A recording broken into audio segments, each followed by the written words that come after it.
오늘은 제사보다는 자비를 이라는 제목으로 마태복음 12장 1절에서 21절 말씀을 같이 함께 나누고자 합니다.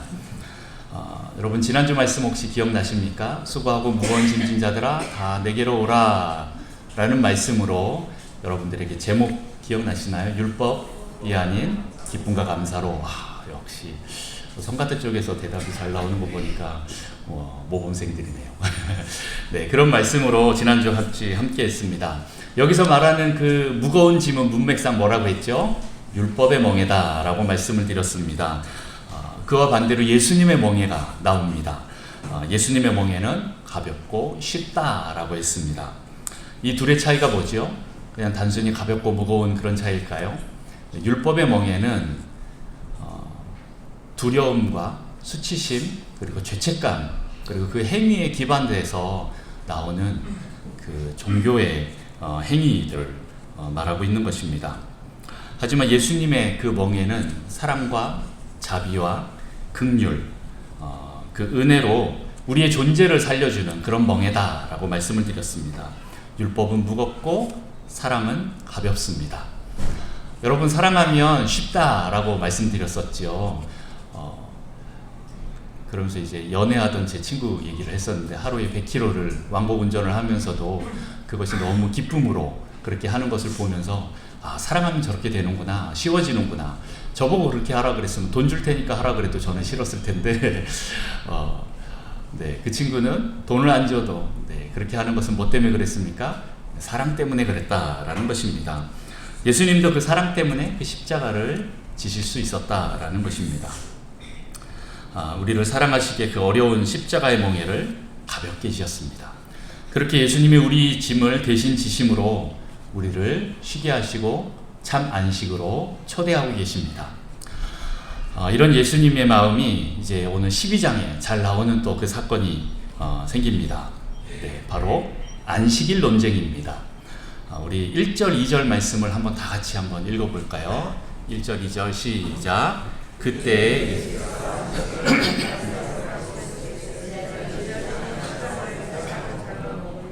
바리새인들이 보고 예수께 말하되 보시오 당신의 제자들이 안식일에 하지 못할 일을 하나이다. 아멘. 네, 그 무렵에 안식일에 예수님과 제자들이 밀밭 사이로 지나갈 때가 있었습니다. 그런데 그때 너무 배가 고파서 제자들이 밀밭 사이로 지나가다가 이삭을 잘라 먹는 것을 바리새인들이 봤습니다. 지나가다가 밀밭 이삭이 있으니까 아마 많이 익었었겠죠. 손으로 확 따갖고 해서 먹어버렸습니다. 뭐지요? 설입니다. 요즘 시대로 말하면 절도라고 말할 수도 있는데 설이다라는 거죠. 그런데 그 장면을 바리새인들이 놓치지 않고 바로 예수님께 고발합니다. 당신의 제자들이 안식일에 하지 못할 일을 합니다 라고 고발을 합니다. 자, 이 사건의 문제가 무엇일까요? 자, 1번 제자들이 설이 절도한 것이 죄다. 2번 제자들이 안식일에 농작물을 거둔 것이 죄다. 자, 1번이라고 생각하시는 분 안 계시나요? 2번이라고 생각하시는 분 많이 계시네요. 그러면 왜 1번은 죄가 안 됩니까? 대답하실 수 있는 분은 안 계신가요? 이것은 율법에 명하고 있습니다. 신명기 말씀 한번 잠깐 볼까요? 신명기 23장 24절에서 25절 말씀을 제가 한 절 그리고 여러분이 한 절 읽도록 하겠습니다. 내 이웃의 포도원에 들어갈 때에는 마음대로 그 포도를 배불리 먹어도 되느니라. 그러나 그릇에 담지는 말 것이요.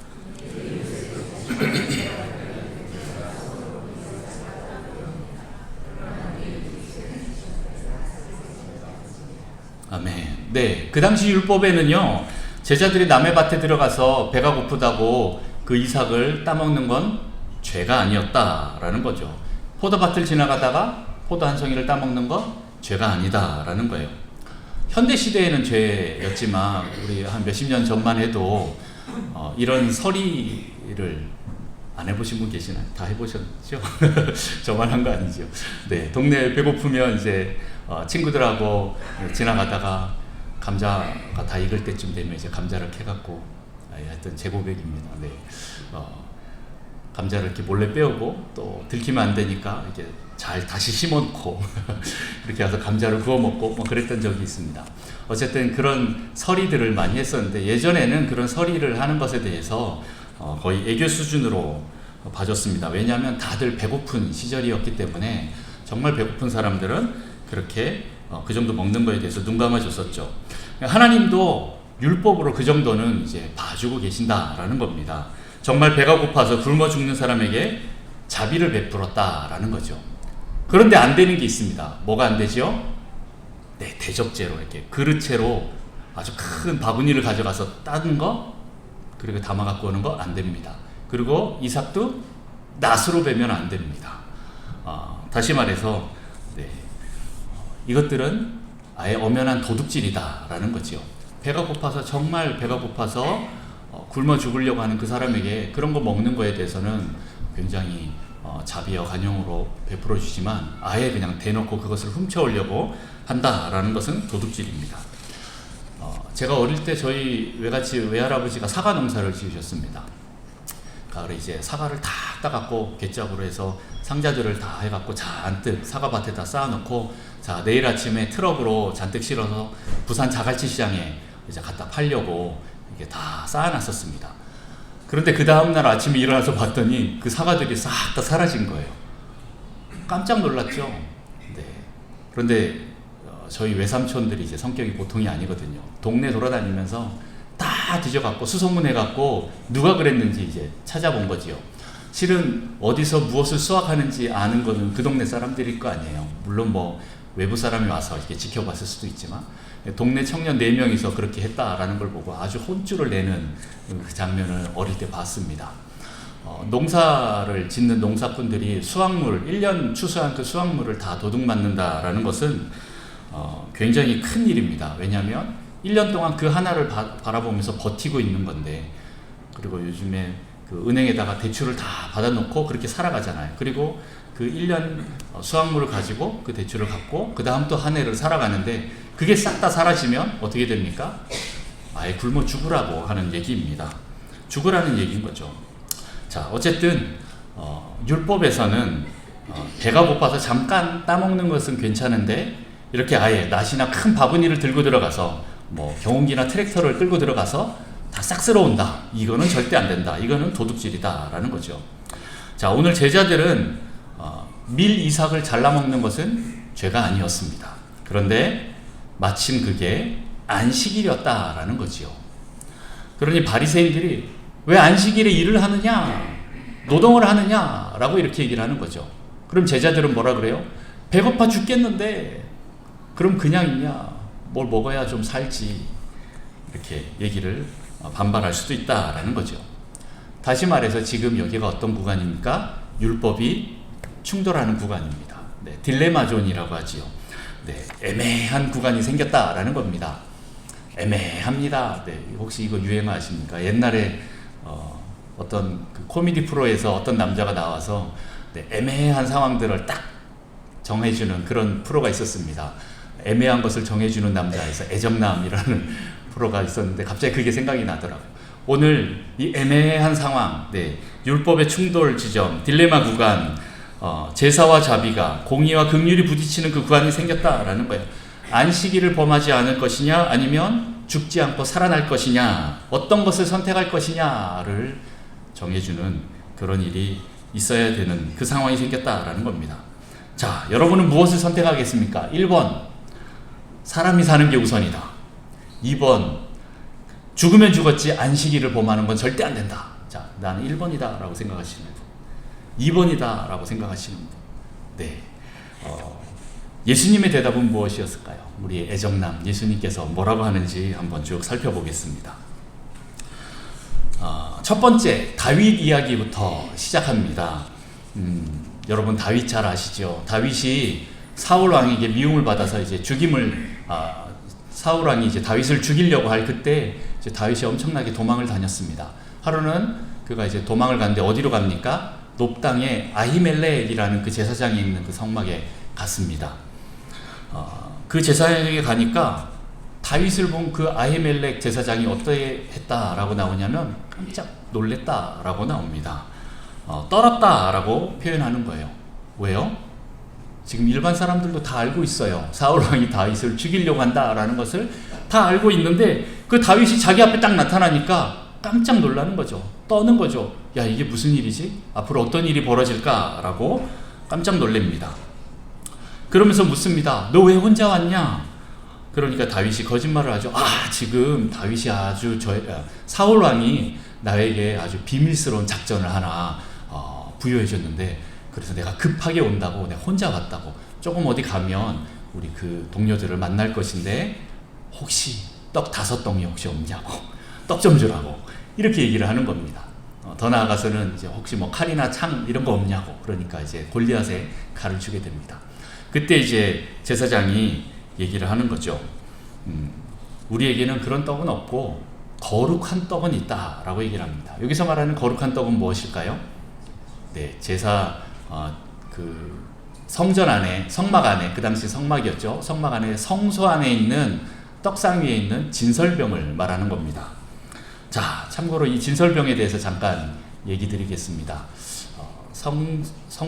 성소는 이제 지성소와 성소로 나눠져 있죠. 지성소 안에는 법궤가 있고 거기는 1년에 한 번 대제사장만 들어갑니다.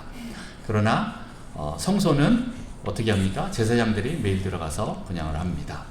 딱 들어가자마자 왼쪽에 뭐가 있죠? 네, 자신 있게 말할 수 있는 분이 없네요. 네, 금촛대가 있습니다. 정면에 뭐가 있죠? 분향단이 있습니다. 오른쪽에 뭐가 있죠? 떡상이 있습니다. 네, 이 떡상 위에 있는 것이 진설병인 거예요. 몇 개가 있을까요? 12개가 있습니다. 왜요? 12지파를 상징하기 때문에 그렇습니다. 어떻게 놓여져 있을까요? 네, 그냥 우리가 성소 이렇게 생각하니까 한번 머릿속으로 상상해보는 것도, 그림을 그려보는 것도 굉장히 큰 도움이 됩니다. 네, 6개씩 두 줄로 쌓여져 있습니다. 네, 그런데 이 떡의 특징이 있습니다. 식지 않습니다. 따뜻합니다. 항상 하나님 앞에 드릴 때는 따뜻한 떡이어야 되는 거예요. 그래서 이것을 일주일에 한 번씩 교체하는데 지금 오늘이 그날이라는 거예요. 교체하는 날이 언제예요? 안식일이랍니다.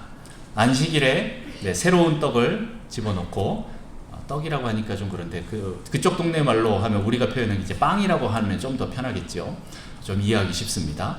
그리고 일주일이 된 그 진설병을 물려내는 그 일들을 안식일에 하는데 지금 그게 나왔다라고 얘기를 하는 거예요. 우리가 보통 식당에 가면은 메뉴에 대해서 좀 더 알기 쉽게 이렇게 모형으로 음식들을 딱 전시를 해놓잖아요. 걔는 그런 게 아니에요. 네, 썩을 수도 있고 상할 수도 있고 식을 수도 있기 때문에 일주일에 한 번씩 꼭 바꿔줘야 되는 거죠. 그렇게 진설병들을 내놓는데 이거는 누가 먹을 수 있어요? 제사장들만 먹을 수 있는 거예요. 거룩한 떡이기 때문에 제사장만 먹을 수 있다라고 얘기를 합니다.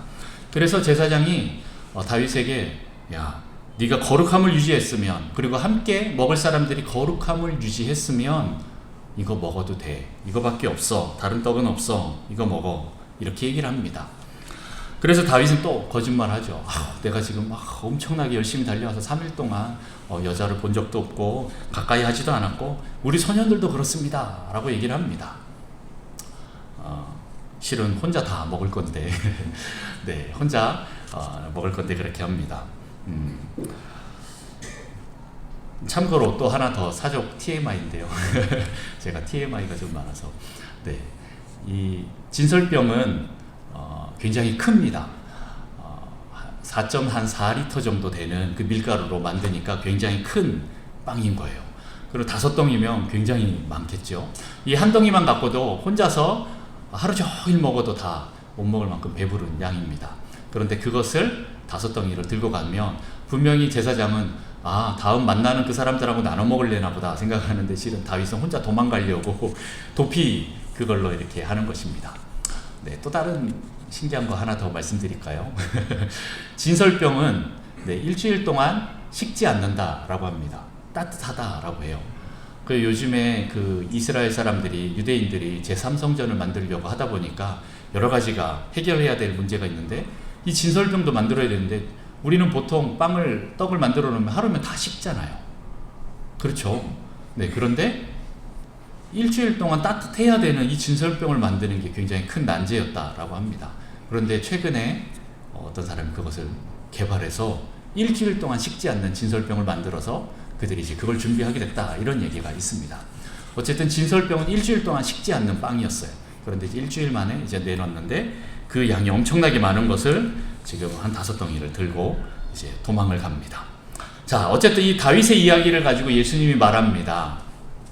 너희가 존경하는 다윗도 제사장만 먹을 수 있는 이 진설병을 먹었는데 이 율법을 어긴 것에 대해서 너희 어떻게 생각하냐?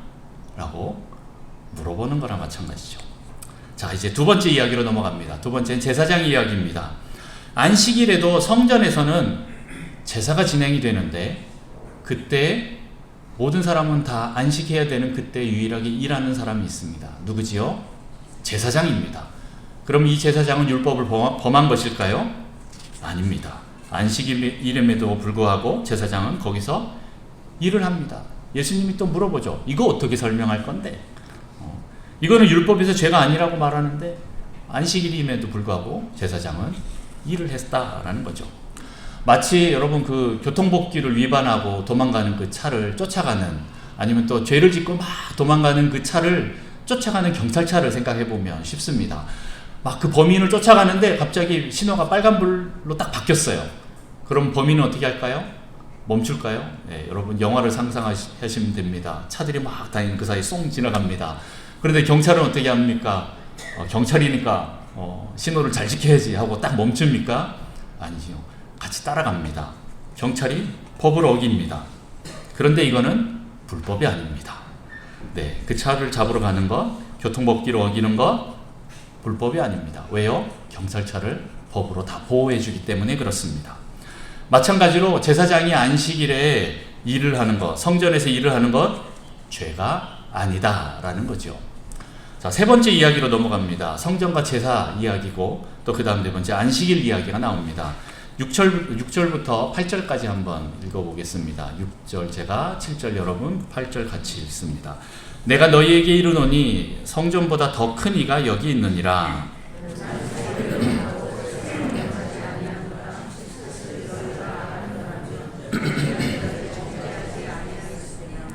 같이 읽습니다. 인자는 안식일의 주인이니라 하시니라. 네, 성전보다 더 큰 이가 여기 있다라고 말하고, 그런데 그 이가 제사보다는 자비를 원하고 있는데 그러면 어떻게 할래? 라고 물어보는 것과 같습니다. 성전은 여러분 어떤 곳입니까? 제사 지내는 곳입니다. 그런데 거기서 제사를 안 지낸다라는 것은 말이 됩니까? 네. 죄 지은 자가 와서 제사를 지내서 용서함을 받아야 되는데 그렇지 못한다. 오히려 그들에게 자비를 베푼다. 의아하게 생각할 수가 있습니다. 하지만 우리가 성전에서 제사를 지내는 이유가 무엇이죠? 결국 하나님의 공의 때문에 그렇기도 하지만 결국 우리에게 은혜와 그 자비를 베풀기를 원하신다라는 것이죠. 그 제사를 통해서 그 성전에서 우리가 주님을 만나기를, 관계를 회복하기를 정말 원하시는 것이 하나님의 뜻이다라는 거죠. 그런데 너희가 그 의도는 모르고, 야, 너 왜 재물 안 가져왔어? 재물 안 가져오면 어떻게? 돈이 없어서? 가난해서 못 가져온다고? 야, 그러면 너 재물 없으면 죄사함 못 받는데 얼른 빨리 돌아가서 돈 벌어갖고 재물 사와. 안 그러면 너 그냥 저주 속에서 살아야 돼. 빨리 가서 재물 마련해와. 하고 지금 유대인들은 다시 돌려보낸다라는 거죠. 제사장들이 다시 돌려보낸다라는 것입니다. 이들은 율법을 더 중요시 여기고 오히려 자비와 긍휼의 율법은 버려버리는, 다시 말해서 다른 이들을 정죄하는 그런 일들을 하고 있었다라는 거죠. 지금 예수님의 제자들이 밀밭 사이를 갈 때 너무 배가 고파서 이삭을 잘라 먹은 것이 마침 안식일이어서 이런 정죄가 주어졌다라는 것입니다. 그런데 예수님은 이것을 기회로 삼아서 다윗 이야기, 그리고 또 제사장 이야기, 또 안식일에 일하는 그 제사장 이야기, 그리고 핵심적인 이야기, 이제 더 성전과 이제 안식일에 대한 이야기로 발전합니다. 바로 성전보다 더 크시니, 더 큰 사람이 있다. 제사보다, 율법보다, 그리고 성경보다, 안식일보다 더 큰 이가 있다라고 말하는데 그게 바로 누구입니까? 예수 그리스도입니다. 인자다라는 거죠. 오늘 인자는 안식일의 주인이다라고 말하고 있습니다. 그러면서 그 뒤에 또 이제 한쪽 손 마른 사람을 안식일에 고치는지 안 고치는지 이제 시험하는 질문이 나옵니다. 어떤 의도이죠? 고발하려고 하는 그런 의도입니다. 안식일에 병 고치는 것이 옳으니까? 라고 질문을 합니다. 자, 고치는 게 옳다. 아니다. 안 고치는 게 옳다. 네, 뭐가 맞습니까? 네. 예수님은 어떤 선택을 하십니까? 안식일보다 사람을 선택하십니다. 우리 9절부터 13절까지 잠깐 또 보겠습니다. 교독합니다. 거기에서 떠나 그들의 회당에 들어가시니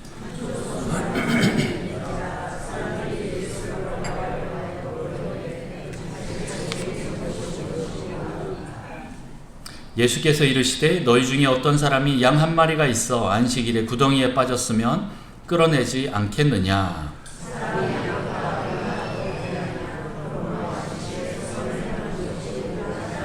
같이 있습니다. 이에 그 사람에게 이르시되 손을 내밀라 하시니 그가 내밀매 다른 손과 같이 회복되어 성하더라.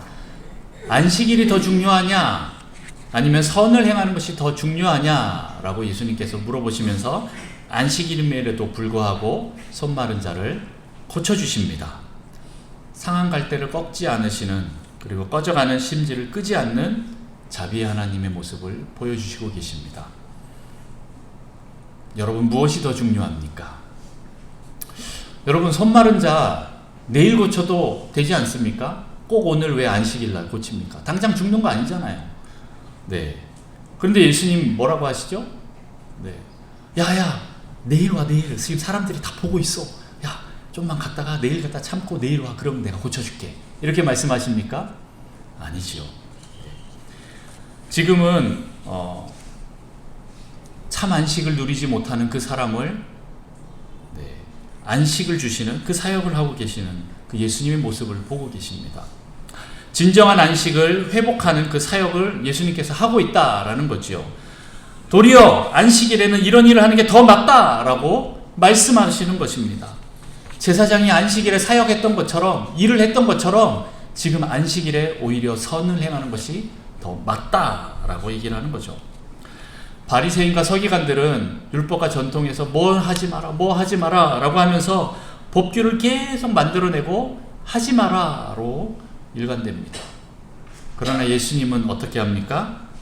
사랑해라, 평강해라, 기뻐해라, 쉬어라, 악한 원수야 떠나가라, 귀신들아 다 떠나가라, 너희가 치유받아라, 또 나에게 나오라 라고 이렇게 예수님께서는 말씀하십니다. 계속 회복의 사역을 하고 있다라는 거죠. 왜 그렇습니까? 안식일은, 율법은 사랑이기 때문에 그렇습니다. 안식일은 치유와 회복이 있는 날이기 때문에 그렇습니다.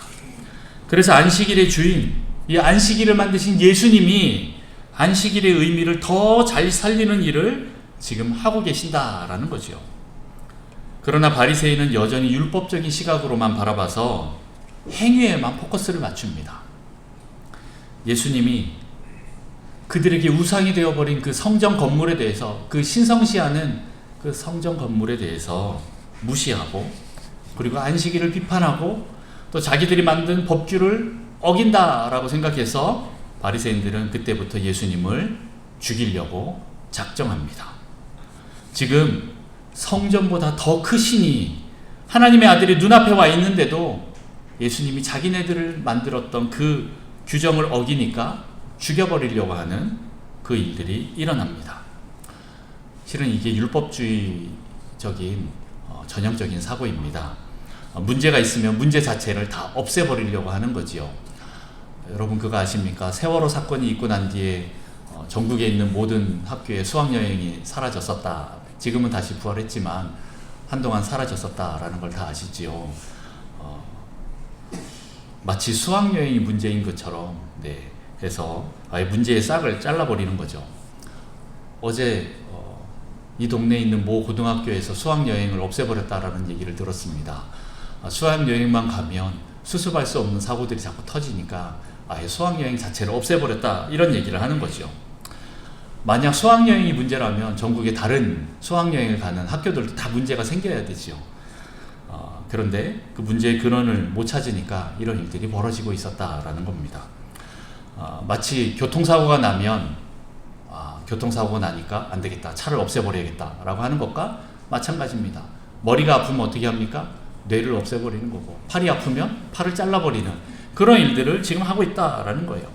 안 좋은 열매가 맺히면 어떻게 해요? 그 열매를 따버리는 거죠. 계속 따버리다가 안 되면 어떻게 합니까? 나무를 뽑아서 버려버립니다. 실은 땅의 문제일 수도 있죠. 토양의 문제일 수도 있잖아요. 아니면 그 뿌리의 문제일 수도 있잖아요. 그래서 그 토양을 좋은 토질로 바꿔주는 거, 거름을 주고 영양분을 주고 해서 그 토질을 바꾸고 그 나무가 그 영양분을 먹을 수 있게만 해줘도, 그리고 그 뿌리가 건강하게만 되어도 좋은 열매를 맺을 수 있는데, 그 이유들은 못 찾고 계속 열매만 보다가 나무를 잘라버리는 그런 일들이 있다라는 겁니다. 여러분 뭐 잘 아시는 백선생 있으시죠? 네, TV에 나오는 그 백선생이 했던 유명한 말이 있더라고요. 사람은 고쳐서 쓰는 게 아니다, 이런 말을 했는데, 네, 이것은 세상적인 마인드입니다. 회사나 어떤 세상적인 마인드죠. 그냥 안 되면 자르는 게 쉽다라는 겁니다. 솔직히 고치려고 해봤는데 안 되더라라는 거예요. 그런데 하나님 나라는 어떻습니까? 최대한 사람을 살리는 게 목적입니다. 우리 교회는 그런 쪽으로 가야 되는데 실은 이게 쉽지 않다라는 것을 너무나 잘 보여주고 있는 것입니다. 자, 다시 질문합니다. 여러분, 무엇이 더 중요합니까? 성전입니까? 아니면 성전을 만드신 분이십니까? 성경입니까? 아니면 성경을 기록하신 분이십니까? 안식일입니까? 아니면 안식일을 만드신 분이십니까? 율법입니까? 아니면 율법을 만드신 분이십니까? 누가 주인입니까? 만약 제가 모든 사람들이 좋아하는 핸드폰을 만들었다라고 칩시다. 스마트폰 요즘에 사람들이 다 좋아하잖아요. 내가 이걸 개발하고 딱 만들었는데 사람들이 어떻게 합니까? 우와, 그거 너무 좋은데 하고 그것을 뺏어가는 것과 비슷합니다. 저를 보기보다는 제 손 안에 있는 핸드폰만 가져가려고 하는 거죠. 하나님이 우리에게 복을 주시는데 그 복 자체만 좋아서 복을 주시는 분은 버리고 복만 쫓아가는 것과 같습니다. 황금알을 낳는 거위의 배를 가르는 것과 같다라는 거죠. 여러분, 안식일을, 율법을 만든 그분의 의도를 여러분 아십니까? 그 마음을 아십니까?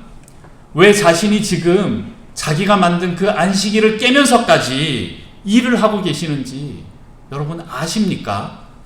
안식일에도 쉬지 않고 일을 하는 그 예수님의 그 심정을 여러분 아십니까? 안식일에 예수님이 일하신다라고 표현하는 것은 하나님도 일하고 있다라고 하는 것입니다. 왜 일하십니까?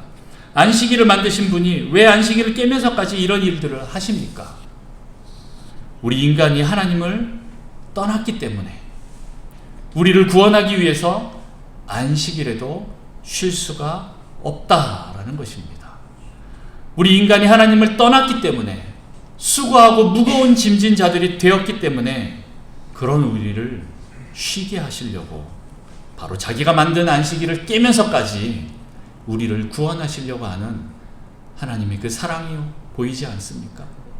하나님의 그 구원을, 그 사랑, 그 열정, 그게 예수님을 쉬지 않게 만들고 있습니다. 우리를 위한 예수님의 그 열정과 사랑을 안식일로, 율법으로 막을 수 없다라는 거죠. 하나님의 공의와 자비가 충돌할 때 하나님은 공의도 지키시지만 예수님을 보내셔서 우리에게 자비와 긍휼, 은혜와 사랑을 베풀고 계십니다. 제가 예전에 그 팔복할 때 긍휼에 대해서 말씀드렸던 거 기억나시죠? 오늘 그 자비, 긍휼, 그때 말씀드렸던 라과디아 그 판사의 그 판결에 대해서 여러분 기억나시죠? 공의와 긍휼을 온전하게 잘 이룬 그 판결에 대해서 말씀드렸습니다. 예수님이, 하나님이 지금 그렇게 하고 계신다라는 거죠. 여러분, 그런 예수님의 마음을 깨닫고 주님께 돌아오셔야 하지 않겠습니까? 예수님은 지금도 쉬지 않고 하나님 보좌 우편에 앉으셔서 지금 계속 우리를 위하여 중보하고 계십니다.